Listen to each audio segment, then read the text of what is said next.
सबसे पहले हम बात करते हैं टाइम मैनेजमेंट पे। जैसे हमारे पास 12th गोइंग स्टूडेंट हैं, उनके स्कूल्स भी है, बोर्ड एग्ज़ाम भी है, बहुत तरह के प्रेशर्स रहते हैं, तो इन सब चीज़ों के बीच वो कैसे अपने टाइम को मैनेज करें, इस पे मैम बच्चों को एड्रेस करें। अगर आप जेई दे रहे हैं तो मैंने आपको बताया SPAs हैं हमारे, school of planning and architecture, government college. Yes, institute of national importance है सर वो। एक बच्चा जिसने कहीं ना कहीं थोड़ा सा अपना सिलेबस कंप्लीट कर लिया है और mock paper and previous year paper लगा के स्पेसिफिकली कंटेंट को अच्छे से समझना चाहता है, तो इनकी क्या इंपॉर्टेंस होगी हमारी प्रिपरेशन में। एक बार बच्चे ने पैटर्न समझ लिया, ठीक है, तो अब वो समझ गया कि नाटा के एग्जामिनेशन में जनरल एप्टीट्यूड है, मैथमेटिक्स है और ड्राइंग टेस्ट है, ठीक है। अब आपको वेटेज समझना है। मैथमेटिक्स में अगर आपको कमांड डेवलप करना है तो हमें बहुत पहले से पता है, हमेशा से बताया गया है, प्रैक्टिस प्रैक्टिस एंड प्रैक्टिस। जब तक आप पैटर्न नहीं समझोगे, ये नहीं समझोगे कि उस पेपर में क्या क्वेश्चन आ रहा है, मैथ्स का आ रहा है, फिजिक्स का आ रहा है, केमिस्ट्री का आ रहा है, ड्राइंग का आ रहा है, तो पढ़ोगे क्या। Hello my dear student and future architect, welcome back to all of you in the amazing platform of Physics Wallah Design and Arch. दोस्तों, मैं आपका होस्ट एंड दोस्त अमरदीप श्रीवास्तव फिर आपके बीच आया हूं एक बहुत ही एजुकेशनल पॉडकास्ट सीरीज को लेके। और दोस्तों, इस सीरीज का आज जो टॉपिक है, हम सब 12th पास करते हैं जब हमारे मन में ये डाउट या ये क्वेश्चन जरूर रहता है कि क्या ये लाइन जो हम चूज़ करने जा रहे हैं ये सही है। और इससे बड़ा जो डाउट होता है जिसको हमें पास करना होता है वो है कि क्या रोड मैप होना चाहिए, हमें किस रास्ते पे आगे बढ़ना चाहिए ताकि एक साल बाद जब हम पेपर दें तो हम अपनी एक्सपेक्टेशन, अपने एम को पा सकें, साथ ही साथ अपने पेरेंट्स के एक्सपेक्टेशन को भी पूरा कर सकें।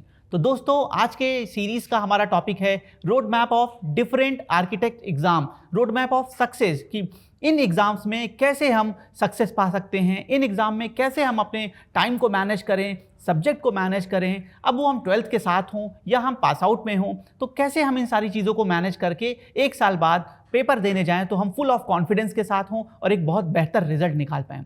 इस विषय पे आज हमारे साथ बात करने के लिए हमारे बीच मौजूद हैं बहुत ही फेमस मैम आसमा मैम हमारे साथ हैं। Hello ma'am. हेलो। और इन सारे सब्जेक्ट्स पे हम, इन सारे टॉपिक्स पे हम एक एक्सपर्ट गाइडेंस मैम से लेंगे। सो दोस्तों, स्टार्ट करते हैं आज का podcast. Hello ma'am, welcome. Thank you sir. So ma'am, जैसा मैंने अभी बताया कि हम सब कुछ तो डिसाइड कर लेते हैं, मतलब हमने प्लानिंग पार्ट पे तो सारे तरह के डेवलपमेंट कर लिए, लेकिन जब एग्जीक्यूशन की बात आती है तो यहाँ पे कहीं ना कहीं हम थोड़ा सा वीक पड़ जाते हैं। अगर हम एंट्रेंस एग्जामिनेशन के पॉइंट ऑफ व्यू से बात करें मैम, तो कैसे एक बच्चा जो आर्क के लिए इंटरेस्टेड है, वो नाटा या जेई का पेपर देना चाहता है, और वो कैसे अपने सारे सब्जेक्ट्स को मैनेज करे, काफ़ी सब्जेक्ट्स हैं, कैसे टाइम को मैनेज करे, किस सब्जेक्ट को ज़्यादा वेटेज देना है, तो इस आज के पॉडकास्ट सीरीज़ में हम इसके बारे में आपका एक्सपर्ट व्यू लेंगे। सो सबसे पहले स्टार्ट करते हैं मैम, अगर हमको समझाना हो किसी बच्चे को तो हम कैसे उसे एक्सप्लेन कर सकते हैं। सर, आर्किटेक्चर अगर बेसिक डेफिनेशन में दूं तो उसका मतलब है जो बिल्डिंग हम ऑक्यूपाई करते हैं उस बिल्डिंग को बनाना। ओके, ठीक है। अब उस बिल्डिंग में बहुत सारी चीज़ें होती हैं, कौन सा कमरा, एक घर की बात कर लेते हैं। घर में हमारा बेडरूम रहता है, वॉशरूम रहता है, किचन रहता है, लिविंग रूम्स रहते हैं। तो अगर एक आपको जगह दे दी जाए और आपको बताया जाए कि इस पे एक घर बनाइए और इसमें मेरे को ये चीज़ें चाहिए, तो एज एन आर्किटेक्ट आप वहाँ पे रोल प्ले करते हैं कि सबसे बेस्ट आप बंदे को क्या दे सकते हो एज पर द रिक्वायरमेंट और साइट कंडीशंस। ठीक है। फिर बहुत सारी चीज़ें रहती हैं, जैसे वॉशरूम है, वॉशरूम में पानी है, वो पानी कहाँ से बाहर निकलेगा। किचन है, किचन में पानी है, वो पानी कहाँ से बाहर निकलेगा। राइट। तो ये सब चीज़ें हैं, और इसके अलावा और बहुत कुछ है। आपको लाइट लानी है हर कमरे के अंदर, राइट। आपके जो अंदर जो होम है आपका, वो कंफर्टिंग होना चाहिए। तो फ्रॉम स्क्रैच कि बिल्डिंग कैसी होगी to building it on site, architect सब कुछ ओवरलुक करता है। ठीक है। तो यहाँ से मैं आपको आर्किटेक्चर, इसलिए मैंने आपको बेसिक घर से समझाया, बिकॉज घर हमारी एक बेसिक नेसेसिटी है, राइट। उसके अलावा फिर रोटी कपड़ा मकान। यस। तो इसके अलावा अगर हम देखेंगे, कभी हम बीमार पड़ेंगे तो हमें हॉस्पिटल जाना है, डॉक्टर के क्लिनिक जाना है, ठीक है, तो वो सब भी डिज़ाइन होता है। आप जो कुछ भी करते हैं एक शेल्टर के अंदर करते हैं। सो जितना भी शेल्टर हमारे पास है, इसको कैसे डिज़ाइन करना है, क्या गाइडलाइंस है, कैसे बनेगा, कैसे ये इफेक्टिव होगा, ये सब कुछ हम लोग आर्किटेक्चर में करते हैं। ठीक है। तो आई होप आप बच्चों को क्लियर हो गया हो। हाँ, बिल्कुल मैम, बिल्कुल क्लियर हो गया है। तो मैम, जैसे अब एक स्टूडेंट है, उसने डिसाइड कर लिया है, वो बहुत पैशनेट है इस फील्ड के लिए, बहुत इंटरेस्टेड है, तो आगे अब जब उसने सारी चीज़ें डिसाइड कर ली हैं तो अब हम कैसे स्टार्ट करें। सबसे पहले हम बात करते हैं टाइम मैनेजमेंट पे। जैसे हमारे पास 12th गोइंग स्टूडेंट हैं, उनके स्कूल्स भी है, बोर्ड एग्जाम भी है, बहुत तरह के प्रेशर्स रहते हैं, तो इन सब चीज़ों के बीच वो कैसे अपने टाइम को मैनेज करें, इस पर मैम बच्चों को एड्रेस करिए। देखिए, सबसे पहले तो टाइम मैनेजमेंट तो it is very important, right, क्योंकि उनको अपने बोर्ड्स देने हैं, उनको उनके लिए प्रिपेयर करना है, फिर उनके बहुत सारे एंट्रेंस एग्जामिनेशंस होंगे। तो एक बार ये भी समझना है कि आर्किटेक्चर के एंट्रेंस एग्जामिनेशंस कौन से हैं, ठीक है। तो इसमें हमारा जेईई का आर्किटेक्चर एप्टीट्यूड टेस्ट हो जाता है, और फिर आता है हमारा नाटा, जो हमारे प्राइवेट कॉलेजेस वगैरह के लिए होता है। तो आपने आइडेंटिफाई जब कर लिया कि कौन से एग्जाम्स हैं, तो आप उनका पैटर्न समझने की कोशिश करेंगे, ठीक है। या तो आप हमारे वीडियोस देखकर, और डिटेल वीडियोस जिसमें हमने जिसमें हमने बताया है कि कौन सा एग्जाम कैसा रहता है, वो देख के आप इन्फॉर्मेशन ले सकते हैं।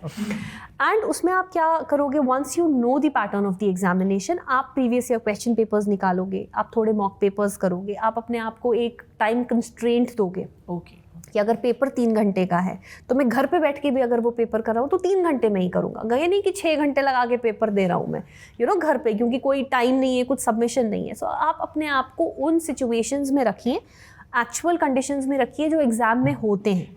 टाइमर सेट करिए, प्रॉपर अपना पेपर लेके बैठिए, जो भी आपको अलाउड है सिर्फ उतना ही अपने पास रख के बैठिए, and then try and solve your previous year question papers. आप देखिए आपकी अंडरस्टैंडिंग कितनी है उसमें। फिर अगर आपको कुछ समझ में नहीं आता है तो आप एक्सपर्ट एडवाइस ले सकते हैं, you can call us, you can comment and we will tell you about it. तो आई थिंक ये सबसे इंपॉर्टेंट एक चीज़ है, क्वेश्चन पेपर पैटर्न को समझो। क्वेश्चन पेपर पैटर्न को समझने के बाद एक रियल लाइफ कंडीशन बनाओ जहाँ पे एग्ज़ाम का रेप्लिकेट किया आपने सिनेरियो, और फिर आप उसमें अपना एग्ज़ाम दे के देखो कि वेयर डू यू स्टैंड। पहले ये समझो कि वेयर डू आई स्टैंड, इसमें से मुझे कितना आया, और फिर उसके बाद आपको पता चलेगा कि मेरे को अब मैं वेयर डू आई स्टैंड और मुझे कैसे अपनी तैयारी करनी है। Okay ma'am. अच्छा मैम, बच्चों को बहुत डाउट रहता है कि किसी भी एग्ज़ाम को निकालने के लिए 16 आवर्स की पढ़ाई ज़रूरी है। हम 16 घंटे नहीं पढ़ेंगे, हम 12 आवर्स नहीं पढ़ेंगे तो हम एग्ज़ाम नहीं निकाल पाएंगे।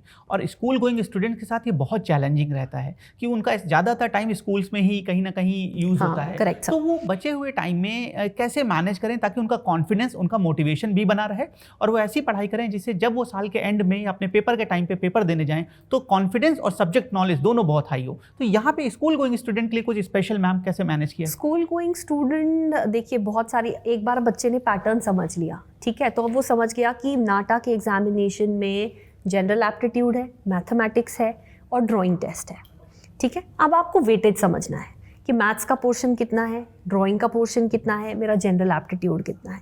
अगर मैथमेटिक्स का, आई एम जस्ट सेइंग, अगर मैथमेटिक्स लेट्स से 30% है तो आप अपना 30% डेडिकेटेड टाइम उसको दीजिए। लेट्स से स्कूल आवर्स के बाद आपने 3 घंटे माना मैं पढ़ाई करूंगा एंट्रेंस एग्जाम के लिए, तो 3 घंटे का 30% आप मैथ्स को दो, क्योंकि मैथ्स का वेटेज 30% है। This is one way of doing it, ठीक है। या तो एक दिन आपने मैथ्स कर लिया, एक दिन, और उसी हिसाब से आप अपना टाइम भी डिस्ट्रीब्यूट करोगे according to the weightage of the subjects in the examination. That is one approach of doing it. हाँ, ये मैथमेटिक्स के लिए मैम ने सही बोला। ज़्यादातर बच्चों का भी ये मानना होता है कि थप्पड़ से डर नहीं लगता, मैथ से डर लगता है। तो जैसा मैम ने आपको क्लियर किया दोस्तों कि हम सब्जेक्ट वेटेज के हिसाब से पेपर में हमारे लिए सब कुछ प्रीवियस ईयर पेपर होने वाला है, तो उसके हिसाब से हमें टाइम मैनेज करना है। मैम अच्छा, अब जैसे सब्जेक्ट की हम बात कर रहे हैं तो इस एग्जाम में कौन कौन से डिफरेंट सब्जेक्ट्स आते हैं जिनको बच्चे को कहीं ना कहीं प्रिपेयर करना होता है? So we will start with JEE. Okay. उससे मैं आपको बताती हूँ। इसमें हमारा मैथमेटिक्स का पोर्शन है जिसका बहुत ज़्यादा वेटेज रहता है। तो अगर कोई बच्चा जेई के लिए प्रिपेयर कर रहा है, वो गवर्नमेंट कॉलेजेस के लिए एम कर रहा है, सेंट्रली फंडेड यूनिवर्सिटीज़ के लिए एम कर रहा है, इंस्टीट्यूट ऑफ नेशनल इंपॉर्टेंस जो है हमारे SPAs उनके लिए एम कर रहा है, Okay. तो उसको जेई देना पड़ेगा। और जेई में मैथमेटिक्स का एक मेजर कंपोनेंट रहता है, फॉलोड बाय आपका जनरल एप्टीट्यूड है और ड्राइंग टेस्ट है। तो आप अकॉर्डिंगली अपना टाइम उसमें डिवाइड कर सकते हैं। तो सब्जेक्ट्स पे मैं वापस, नाटा जो है national aptitude test for architecture, जो प्राइवेट कॉलेजेस के लिए होता है, उसमें भी आपका mathematics, physics, chemistry, general aptitude और ड्राइंग टेस्ट होता है आपका। तो ये जो है वो सब्जेक्ट्स हैं जो आपको पढ़ने पड़ेंगे नाटा और जेई देने के लिए। अच्छा, तो मैम जैसे आपने बताया कि दो अलग अलग एग्ज़ाम हैं इस लाइन में, तो नाटा और जेई में बेसिक डिफरेंस क्या है दोनों एग्ज़ाम में? दोनों से हम किस पर्टिकुलर कॉलेजेस को टारगेट कर रहे हैं एक स्टूडेंट के पॉइंट ऑफ व्यू से? अगर आप देखें तो अगर आप जेई दे रहे हैं तो मैंने आपको बताया SPAs हैं हमारे, school of planning and architecture, government college, yes, institute of national importance है सर। वो 3 है हमारे पास, SPA Vijayawada, SPA Delhi and SPA Bhopal. फिर हमारे NITs आते हैं, NIT हमीरपुर है, NIT जयपुर है, और भी कुछ NITs हैं जो ऑफर करते हैं आर्किटेक्चर कोर्स। उसके अलावा जामिया मिलिया इस्लामिया है, और भी बहुत सारे कॉलेजेस हैं जो सेंट्रली फंडेड है, जो आपको आर्किटेक्चर प्रोवाइड करते हैं। इसमें अप्रॉक्सीमेटली 1400 सीट्स रहती हैं जो गवर्नमेंट फंडेड यूनिवर्सिटीज़ है हमारी।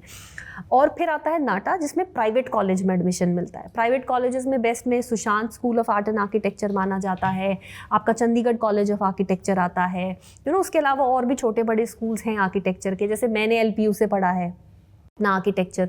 तो बहुत सारे कॉलेजेस हैं जो नाटा, मतलब all the colleges, private colleges will give you admission in BA अगर आपने नाटा क्वालिफाई किया हो, वो एसेंशियल एक रहता है। यस, सो प्राइवेट और गवर्नमेंट कॉलेजेस। हाँ जी मैम, जैसे आपने अभी पहले बताया कि यहाँ पे मैथमेटिक्स है, एप्टीट्यूड है, ड्राइंग है। बहुत से बच्चों का प्रॉब्लम रहता है कि हमारी लाइन क्वालिटी नहीं अच्छी, हमारी स्केचिंग और ड्राइंग नहीं अच्छी। मैथ्स तो हम पढ़ लेते हैं क्योंकि हमने 12th में भी पढ़ी है, एप्टीट्यूड कहीं ना कहीं हम कर लेते हैं क्योंकि वो लॉजिक बेसिस पे हैं, लेकिन हमारी स्केचिंग क्वालिटी या हमारी ड्राइंग क्वालिटी उतनी अच्छी नहीं है। तो इसको अगर मैम बच्चों को किसी को इम्प्रूव करना हो तो कैसे वो इन चीज़ों को इम्प्रूव कर सकता है और पेपर में बेहतर परफॉर्म कर सकता है? तो इसमें तो देखिए sir, if I look back to when I was a kid, I couldn't speak, but then I learned. मैंने अल्फ़ाबेट सीखा, मैंने वर्ड्स बनाए, मैंने सेंटेंसेस बनाए। सो लाइन और ड्राइंग में भी यही है। अगर आपको लगता है कि आपको नहीं आता है तो आप एक बेसिक लाइन से स्टार्ट करो। और इसमें सबसे सिंपल फंडा हमारा रहता है कि आप फ्री हैंड एक लाइन ड्रॉ करने की कोशिश करो। स्केल से तो हम सब लोग लाइन ड्रॉ करते हैं, ठीक है, बट आप अपने आप you start practising, start drawing lines. छोटी लाइन बनाई और धीरे धीरे बड़ी लाइन बनाई और कंटिन्यूसली उसको बड़ा बना दे रहे हो जितना आपके पास पेपर लंबा है। बोर्ड पे बना सकते हो आप। तो आपका एक स्टेबिलिटी आ जाएगा ना, जब लाइन वेट को लेकर, लाइन की क्वालिटी को लेकर, तो धीरे धीरे आपकी भी स्केचिंग स्किल्स इंप्रूव होंगी। और फिर इसमें कुछ फंडाज होते हैं, जैसे आप पर्सपेक्टिव की बात कर लो, तो कोई भी चीज़ अगर आपको बनानी है, आप अगर उन प्रिंसिपल्स को ध्यान में रखोगे, 1 पॉइंट 2 पॉइंट 3 पॉइंट पर्सपेक्टिव्स को, तो आपकी भी ड्राइंग बहुत ना आपको ईजी हो जाता है कि वो ऑब्जेक्ट बनेगा कैसे। तो ये भी है, सिंपल कुछ चीज़ें हैं जिससे आप एक 3D ऑब्जेक्ट है, जैसे ये टेबल है और टेबल बनाना है आपको, तो अभी आप स्ट्रगल कर रहे हो, बट एक बार आपने लाइन क्वालिटी समझ ली और फिर बाकी चीज़ें हम आपको समझा देंगे कि वो टेबल बनेगा कैसे। अच्छा मैम, इन एग्जाम्स में मॉक पेपर के एंड प्रीवियस ईयर पेपर की क्या इंपॉर्टेंस है? एक बच्चा जिसने कहीं ना कहीं थोड़ा सा अपना सिलेबस कंप्लीट कर लिया है और mock paper and previous year paper लगा के स्पेसिफिकली कंटेंट को अच्छे से समझना चाहता है, तो इनकी क्या इंपॉर्टेंस होगी हमारी प्रिपरेशन में? See, mock paper is like a tool which tells you कि करना क्या है, राइट? आप समझ लीजिए, for example I can't just go and give an exam. बिना पढ़ाई के तो कोई एग्ज़ाम नहीं देता ना। अब अगर फिजिक्स का एग्ज़ाम है, लेट्स से, अब सिलेबस ही नहीं पता है जब, तो पढ़ोगे क्या? 11वीं में हो आप, हाँ ठीक है, लेट्स से आपको मैग्नेटिक फील्ड पढ़ना है। अब आपको यही नहीं पता है कि मैग्नेटिक फील्ड क्या है, या फिर इस सब्जेक्ट में एक मैग्नेटिक फील्ड नाम की चीज़ है, तो आप पढ़ोगे ही नहीं। तो जब तक आप पैटर्न नहीं समझोगे, ये नहीं समझोगे कि उस पेपर में क्या क्वेश्चन आ रहा है, मैथ्स का आ रहा है, फिजिक्स का आ रहा है, केमिस्ट्री का आ रहा है, ड्राइंग का आ रहा है, तो पढ़ोगे क्या? एंडलेस है ना। तो वो समझने के लिए एक मॉक पेपर को understand, previous year question paper इसीलिए ज़रूरी है ताकि आप समझो कि what are they trying to जज, क्वेश्चन पेपर के कंटेंट्स क्या होंगे, आपको किस लाइन पे पढ़ना है, तो वो एक अंडरस्टैंडिंग के लिए है। अच्छा मैम, एक काफ़ी कॉमन प्रॉब्लम बच्चों के साथ रहती है और ये मेरे साथ भी मेरे स्कूलिंग टाइम पे रही है कि मैं घर पे या क्लासेस में तो बहुत अच्छा परफॉर्म करता था, मतलब सर ने क्वेश्चन दिया, मैम ने दिया, हम कर लेते थे और कॉन्फिडेंस भी फील करते थे। लेकिन पेपर पे जाने पे अजीब सा डर लग जाता था। पेपर रूम में जैसे जाते थे 2 into 2 4 की बजाय 8 कर देते थे। कहीं ना कहीं हम उस प्रेशर को नहीं मैनेज कर पाते थे और बहुत सिली ह्यूमन मिस्टेक कर देते थे। तो अगर किसी को अपना कॉन्फिडेंस बढ़ाना है, पेपर रूम के जो मैनेजमेंट उस पोर्शन से उनको मैनेज करना है, तो उसके लिए मैम क्या एडवाइस किया जा सकता? देखिए, डर तो हम सबको लगता है, we are sitting here speaking, I might be afraid on my own level also, तो बट माउंटेन ड्यू का लाइन ही है, डर के आगे जीत है। सो अगर आप you have to fight it, you have to fight your fears, you have to come out of them. डर तो हर किसी को लगता है, हर स्टेज पे लगता है।